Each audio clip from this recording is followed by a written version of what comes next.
ಪೋಷಣೆಯಿಂದ ಆ ಬೆಕ್ಕಿನ ಸಂಸಾರ ವೃದ್ಧಿಯಾಗುತ್ತಲೇ ಬಂತು.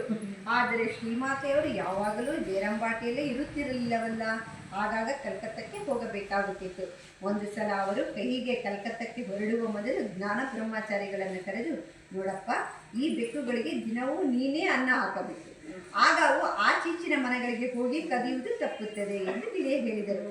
ನಿಜಕ್ಕೂ ಈ ಮಾತು ಎಷ್ಟು ಯುಕ್ತವಾಗಿದೆ. ಆ ಮೂಕ ಪ್ರಾಣಿಗಳ ಬಗ್ಗೆ ಅವರ ಕಾಳಜಿ, ಅನುಕಂಪೆ, ದಯೆ ಎಷ್ಟು ಸ್ಪಷ್ಟವಾಗಿ ವ್ಯಕ್ತವಾಗುತ್ತದೆ.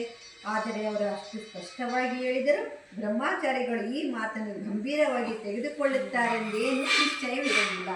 ಏಕೆಂದರೆ ಎಷ್ಟೋ ಜನರಿಗೆ ಈ ಬೆಕ್ಕು ನಾಯಿಗಳನ್ನು ಕಂಡರಾಗುವುದಿಲ್ಲ. ಸಾಮಾನ್ಯ ಜನರೆಲ್ಲ ಶ್ರೀಮಾತೆಯವರ ದೃಷ್ಟಿಕೋನದಿಂದ ನೋಡಲು ಸಾಧ್ಯವೇ?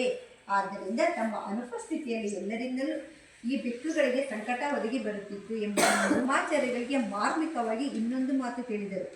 ನೋಡು ಜ್ಞಾನ್, ಬೆಕ್ಕುಗಳಿಗೆ ಹೊಡೆಯಬೇಡ, ಅವುಗಳಲ್ಲಿ ಕೂಡ ನಾನಿದ್ದೇನೆ. ಶ್ರೀಮಾತೆಯವರು ಅಂದಿನಿಂದ ಅವುಗಳಿಗೆ ಅನ್ನದ ಜೊತೆ ಮೀನುಗಳನ್ನು ಒದಗಿಸಿಕೊಡಲಾರಂಭಿಸಿದರು. ಅವರು ಸ್ವತಃ ಸಸ್ಯಾಹಾರಿಗಳು. ಆದರೂ ಬೆಕ್ಕುಗಳಿಗೆ ಮೀನು, ಈ ಪ್ರಾಣಿಗಳಲ್ಲೂ ಶ್ರೀಮಾತೆಯವರಿದ್ದಾರೆ ಎಂಬ ಭಾವನೆ ಅವರ ಮನಸ್ಸಿನಲ್ಲಿ ಅಷ್ಟು ದೃಢವಾಗಿ ನಿಂತು ಬಿಟ್ಟಿತು. ಆ ಒಂದು ಮಾತು ನಾನು ಇದ್ದೀನಿ ಬೆಕ್ಕಿನಲ್ಲಿ ಅಂದಿದ್ದು ಎಷ್ಟು ಮಂತ್ರ ಆಗಿ ಅವ್ರಿಗೆ ಪರಿಣಾಮ ಬೀರ್ತು. ಕೊನೆಗೆ ಒಡೆಯೋದು ಬೇಡ, ಅನ್ನ ಹಾಲು ಜೊತೆಗೆ ಮೀನನ್ನು ಹಿಡಿದು ಕೊಡ್ತಾ ಇದ್ರಂತೆ. ಅಷ್ಟೊಂದು ಅದರ ಮೇಲೆ ಭಾವನೆ, ಶ್ರೀಮಾತೆಯವ್ರನ್ನೇ ನಾನು ನೋಡ್ತಿದ್ದೀನಿ ಅನ್ನೋ ಭಾವನೆ ಅವರಲ್ಲಿ ಬಂತು. ಅಷ್ಟು